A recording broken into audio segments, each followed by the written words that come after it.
Aloha, it's your boy Neglected Gundam, and today we will be looking at the Tallgeese III. Let's go ahead and unbox it and see what we have. So right off the bat you can see we have this awesome picture of him firing his gun. One thing worth noting is this kit was made in 2015. Really cool. If we lift it up, we'll go ahead and see Tallgeese III on the side. Just like any premium Bandai box, we're going to see another repeat image of the main cover. Safety information. Again, a repeat picture. Alright, let's open it up and see what's inside. So this is what you're going to see when you first open it up.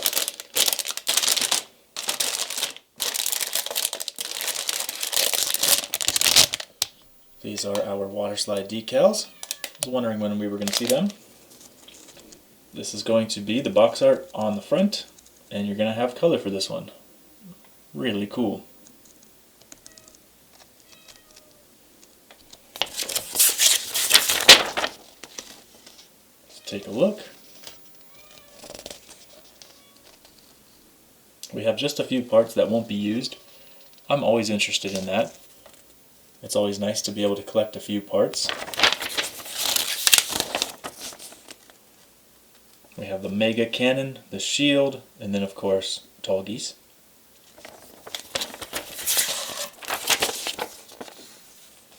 Here's the Mega Cannon. I love that thing, it's so cool. Let's see, okay, here's more about the Mega Cannon. Okay, so right there I can see you're going to have a seam line in the Mega Cannon, so you're going to have to take that out if you want. That kind of stuff bothers me, so I take it out. And then it shows you how to open the Mega Cannon. Very cool. And of course the heat whip.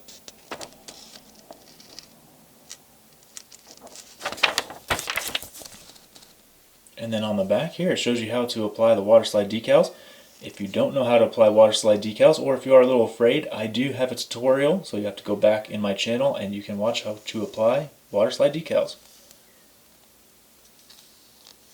But here we have all of the decals put on, and all in all there's not too many. Down here at the bottom we do have the color chart for all you painters out there.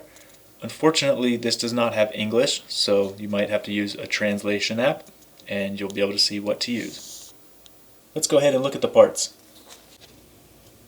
Okay, first things first, water slide decals. Here we have the foil stickers. We have the polycap runner. And this is a small A runner. Here we have a continuation of the A runner. Looks like we have the vents for the head and the chest. We have runner B1. Runner B2, pretty cool. C1. This is runner C2, inner frame. Runner D. E is going to be all inner frame. Runner F.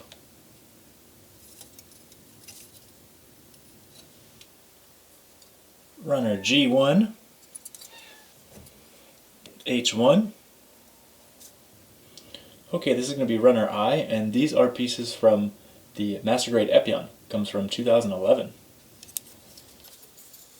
Here we have more inner frame. This is I1. This one I'm interested in was made in 2012. Very interesting because it has this shield again. So I guess they designed this a long time ago. Here we have I2, and this is going to be inner frame. I really like the color of the inner frame. Runner J from 2014. These are the new pieces. And here we have K1. This runner is very similar to what we have seen before. However, it does have the end of the whip and also our pilot figures here. Runner K2. And then we have the L runner, and this is going to be the bread and butter of this kit, which is the new gun. It's really awesome, and it was made back in 2014. M1, made in 2014. Runner M2.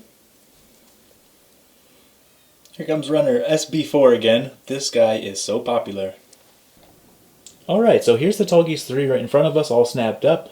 I really like this model. I think it's really awesome with the blue and the white. It's just so simple. It just has one yellow piece, and that's on his V-fin, kinda. And then about 3 red pieces, and it's going to be on his shield. Kind of breaks up the color just a little bit, just enough. And then the piping on his guns is going to be brown there. But other than that, it's like a good mix of gray, white, and blue. And it just makes for such a clean build. And the design too is so nice. Especially with the whip here. It's just so awesome.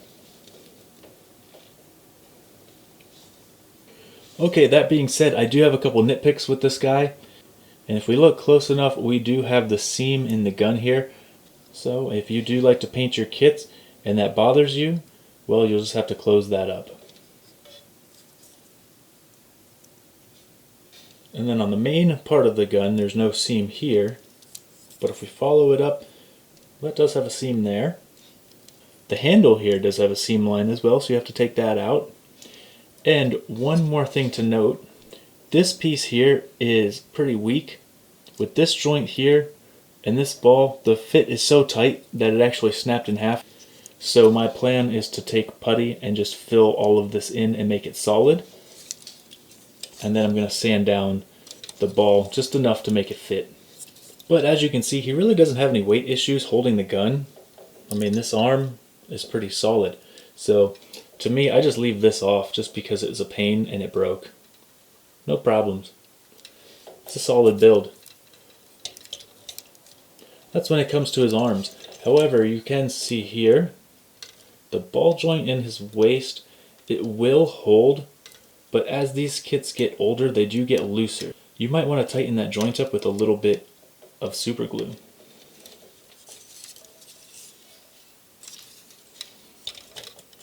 And of course, we do have Epion's whip here, taken straight from the Epion.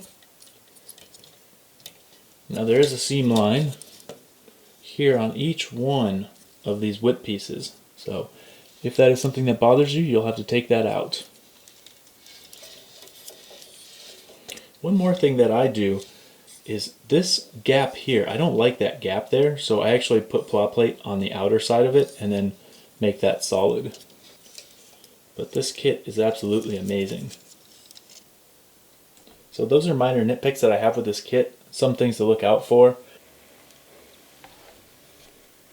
Okay, for the Tallgeese, we do have a couple different parts. These are going to be his closed fist hands. We have the open expressive, and then also the trigger finger hands. And we have those two hands for both arms. And then we have the hands for gripping onto the beam saber. Inside these hands here, they do have the bigger connectors that connect to the beam saber handles. I guess if you wanted him to hold on to like the Flugel's weapons, you just change out the fingers and then he'd be able to hold on to weapons like the Verka Buster Rifle from the Wing Gundam Zero Custom, or also the Halberd and the Heat Lance from the Tallgeese Flugel. That's one cool thing with the wing kits, is that you can do that.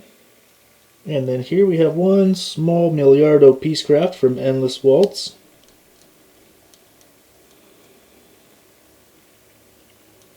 Looks best when painted.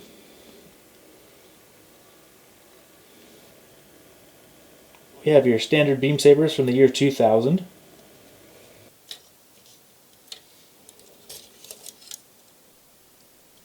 It's not like you can really see them, but we do have Milliardo Peacecraft chilling in the cockpit there. Okay, the last part is the base adapter, and this Tallgeese 3 comes with one of the tightest base adapters ever. I was trying to take it off. I was like, wow, dude, if I paint this, it's going to scratch the paint clear off the bottom of his crotch. But you know what?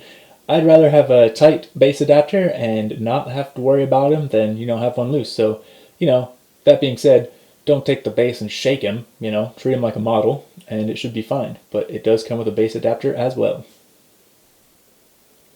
Okay, well, since I'm a little late to the party about reviewing Tallgeese and kind of how he moves and everything, I'm going to leave that for other YouTubers to do. I'm not going to go ahead and do that.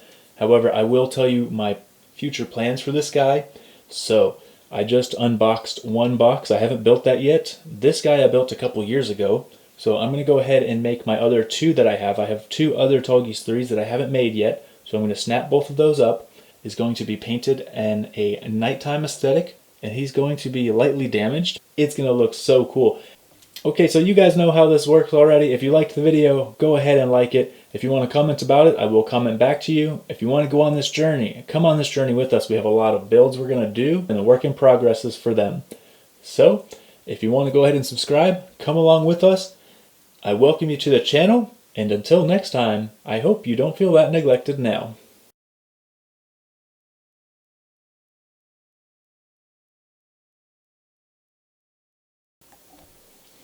Okay, so one thing I want to point out, like I said, this joint is a little loose. Well, actually, make a liar out of me, this is actually pretty tight.